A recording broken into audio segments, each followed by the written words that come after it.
بسم اللہ الرحمن الرحیم۔ باب الامام یقول سمع اللہ علیہ الحمدہ هل ينبغي له ان يقول بعدها ربنا ولك الحمد ام لا۔ فرماتے کہ یہ باب ہے کہ امام سمع اللہ علیہ الحمدہ گئے تو آیا اس کے بعد ربنا لک الحمد امام کے لیے کہنا مناسب ہے یا نہیں۔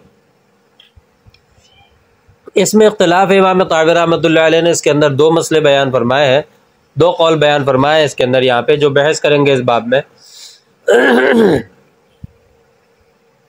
پہلا قول حضرت امام ابو حنیفہ رحمۃ اللہ علیہ، امام مالک رحمۃ اللہ علیہ، اور ایک روایت امام احمد بن حنبل رحمۃ اللہ علیہ کی، یہ فرماتے ہیں کہ امام صرف سمع اللہ علیہ الحمدہ کہے گا اور مقتدی وہ صرف ربنا لک الحمد کہیں گے۔ فذهب قوم الى ان هذه الاثار قد دلتهم على ما يقول الامام والمأموم، اس سے یہی حضرات مراد ہیں۔ ان کی دلیل کیا ہے؟ حضرت ابو موسیٰ اشعری رضی اللہ تعالی عنہ کی حدیث ہے، فرماتے کہ علمنا رسول اللہ صلی اللہ علیہ وسلم الصلاۃ، آپ صلی اللہ علیہ وسلم نے ہمیں نماز سکھائی۔ فقال فرمایا کہ اذا کبر الامام فکبروا، جب امام تکبیر کہے تو تم بھی تکبیر کہو۔ واذا رکع فرکعوا، جب رکوع کرے تو تم بھی رکوع کرو۔ واذا سجد فاسجدوا، اور جب وہ سجدہ کرے تو تم بھی سجدہ کرو۔ واذا قال سمع اللہ لمن حمدہ، کہ جب وہ سمع اللہ لمن حمدہ کہے فقولوا ربنا لک الحمد، اور تو تم جو ہے ربنا لک الحمد کہو۔ یسمع اللہ لکم، اللہ تبارک و تعالی تمہاری یہ بات سنتے ہیں۔ اسی طرح حضرت ابو ہریرہ رضی اللہ تعالی عنہ کی حدیث دوسری دلیل کہ آپ صلی اللہ علیہ وسلم فرمایا کہ اذا قال الامام سمع اللہ لمن حمدہ فقولوا ربنا لک الحمد اللہم ربنا لک الحمد، جب امام سمع اللہ لمن حمدہ کہے تو تم اللہم ربنا لک الحمد کہو۔ فإنہ من وافق قول الملائکۃ غفر له ما تقدم من ذنبہ، اس لیے کہ جس کا یہ کہنا ملائکہ کے کہنے کے موافق ہو گیا، مطابق ہو گیا، یعنی ان سے مل گیا، اس کے پچھلے گناہ صغیرہ گناہ معاف کر دیے جاتے۔ تو اس سے استدلال کرتے ہیں احناف، مالکی اور ایک روایت کے مطابق حنابلہ کہ ان دونوں حدیثوں کے اندر دو کلمات امام اور مقتدی کے درمیان تقسیم کیے گئے ہیں، اور تقسیم جو ہے اور قاعدہ ہے کہ القسمۃ تنافی الشرکہ، القسمۃ تنافی الشرکہ، کہ قسمت تقسیم کے منافی ہے، تقسیم جو ہے وہ شرکت کے منافی ہے، تقسیم شرکت کے منافی ہوتی ہے۔ تو اس وجہ سے پتہ چلا کہ یہ جب الگ الگ تقسیم کیے گئے ہیں تو اس سے پتہ چلتا ہے کہ کوئی بھی دونوں میں سے دونوں لفظ نہیں کہے گا، نہ امام نہ مقتدی، ہر کوئی ایک ایک الگ الگ کہے گا۔ اس کا جواب امام طحاوی رحمۃ اللہ علیہ نے یہ دیا ہے کہ اس میں کہ جب فرمایا نا کہ امام کہے سمع اللہ لمن حمدہ یہ الگ ہے، تو تم کہو ربنا لک الحمد، اس طرح الگ الگ تقسیم کر دیا نا وظیفہ۔ تو امام طحاوی رحمۃ اللہ علیہ اس کا جواب یہ دیتے ہیں، یعنی حضرت امام طحاوی رحمۃ اللہ علیہ کا مسلک اس سے پتہ چلتا ہے، وہ اس بارے میں یہ ہے کہ مقتدی جو ہے امام دونوں کہے گا، امام جو ہے وہ دونوں کہے گا، اور مقتدی ربنا لک الحمد، جیسا کہ آگے آ رہا ہے۔ تو امام طحاوی رحمۃ اللہ نے جواب دیا کہ اس میں تقسیم کا جو مفروضہ بیان کیا گیا ہے، یہ جو تقسیم کی بات بیان کی گئی ہے، یہ فرض کی گئی ہے، اس سے حدیث سے کوئی اس میں اشارہ یا استدلال نہیں ملتا کہ یہ تقسیم مراد ہے یہاں پر۔ اس لیے حضرت امام طحاوی رحمۃ اللہ فرماتے ہیں کہ یہ قابل تسلیم نہیں ہے، کیونکہ اگر تقسیم مان بھی لی جائے تو پھر منفرد جو کہ مقتدی نہیں ہے اس کو بھی پھر کیا کرنا چاہیے، اس کو کیا کرنا ہے، اس کو ربنا لک الحمد پڑھنا درست نہیں ہونا چاہیے، کیونکہ منفرد ایک اعتبار سے امام ہوتا ہے، لہٰذا یعنی اپنی نماز خود پڑھ رہا ہوتا ہے نا، جبکہ منفرد کے لیے بالاتفاق دونوں کا پڑھنا درست ہے۔ تو فرماتے ہیں جس طرح منفرد کا بالاتفاق درست دونوں کا پڑھنا درست ہے، اسی طرح امام جو ہے وہ بھی دونوں کہے گا، امام کے لیے بھی ان دونوں کا پڑھنا درست ہونا چاہیے، کیونکہ منفرد ایک اعتبار سے امام اور ایک اعتبار سے مقتدی ہوتا ہے۔ تو امام ہونے کے اعتبار سے اگر دیکھا جائے، اور امام جو ہوتا ہے وہ ایک اعتبار سے امام ہوتا ہے، لوگوں کو نماز پڑھا رہا ہوتا ہے، مگر اپنی نماز بھی پڑھ رہا ہوتا ہے، خود کو بھی پڑھا رہا ہوتا ہے، سمجھے۔ تو اس لیے منفرد اور امام میں مشابہت پائی جاتی ہے، اس اعتبار سے منفرد کے لیے جب جائز ہے تو امام کے لیے بھی جائز ہونا چاہیے۔ امام صاحب رحمۃ اللہ علیہ کا، لیکن اس بارے میں جو امام صاحب رحمۃ اللہ علیہ کا مذہب ہے وہ راجح ہے۔ حضرت امام طحاوی رحمۃ اللہ علیہ ان کا یہ جواب درست نہیں ہے، اس لیے کہ حدیث میں تقسیم جو ہے یہ صحیح ہے۔ حضرت امام طحاوی رحمۃ اللہ نے فرمایا کہ جو تقسیم فرض کی گئی ہے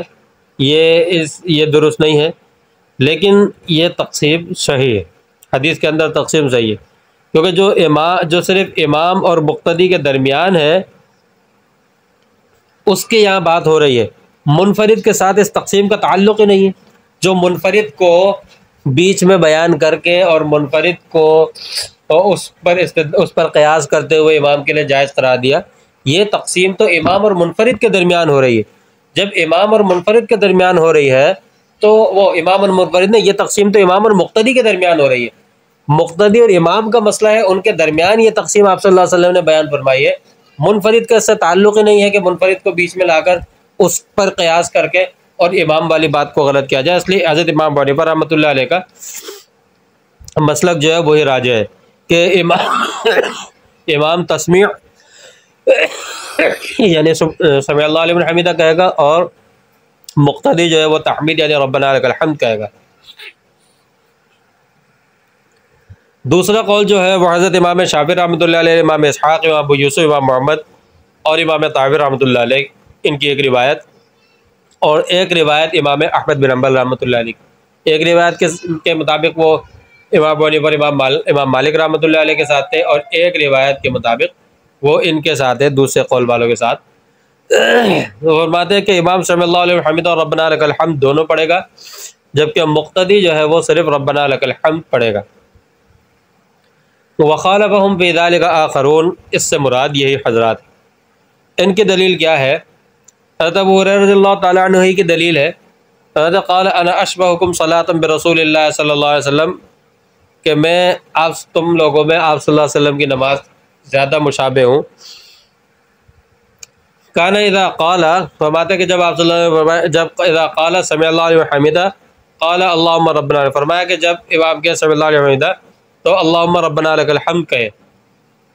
تو فرماتے ہیں کہ اس اصطلاح میں، اس حدیث میں، یعنی آپ صلی اللہ علیہ وسلم کا بیان فرماتے ہیں کہ آپ صلی اللہ علیہ وسلم نے جب سمع اللہ علیہ حمیدہ کہا اور اس کے بعد ربنا لک الحمد فرمایا، تو جب دونوں آپ صلی اللہ علیہ وسلم نے دونوں الفاظ فرمائے ہیں تو آپ صلی اللہ علیہ وسلم نے جب دونوں کلمات کہے ہیں تو اس سے پتہ چلتا ہے کہ امام دونوں کلمات کہے گا۔ اور امام طحاوی رحمۃ اللہ علیہ نے اس کو جماعت کی نماز پر محمول کیا ہے۔ اس کا جواب یہ ہے کہ اس حدیث میں اس بارے میں کوئی دلیل نہیں ہے کہ جس سے اس کو جماعت کی نماز پر محمول کیا جائے۔ اس میں یہ احتمال بھی ہے کہ یہ منفرد پر ہو، وہ منفرد انفرادی نماز پڑھ رہے ہوں، اس کی بات حضرت ابو رضی اللہ تعالیٰ بیان فرما رہے، کیونکہ اس میں دونوں معنوں کا احتمال ہے، جماعت کا بھی ہے لیکن منفرد کا بھی احتمال ہے کہ آپ صلی اللہ علیہ وسلم خود نماز پڑھ رہے ہوں تنہا۔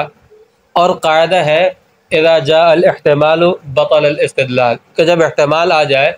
تو استدلال باطل ہو جاتا ہے، اس لیے اس سے استدلال درست نہیں ہے۔ دوسری دلیل ان کی کیا ہے؟ دوسری دلیل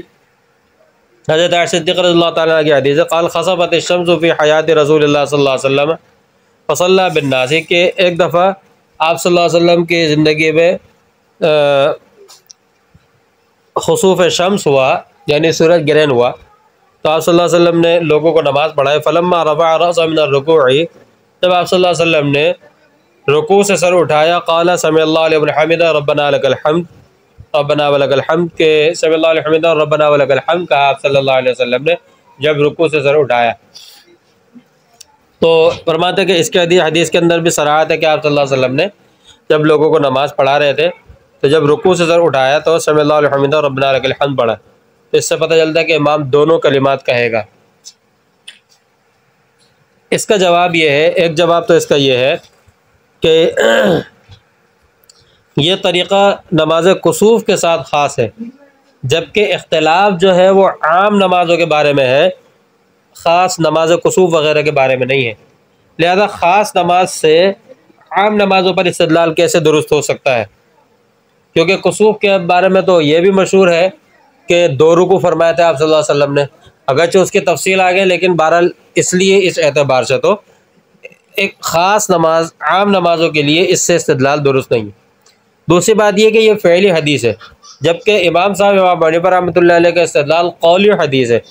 اور یہ قاعدہ ہے کہ قولی حدیث فعلی حدیث پر راجع ہوتی ہے۔ اگر قولی حدیث یا فعلی حدیث کا آپس میں تعارض ہو جائے تو قولی حدیث راجع ہوتی ہے، لہذا فعلی حدیث مرجوح ہونے کی وجہ سے اس سے بھی استدلال درست نہیں۔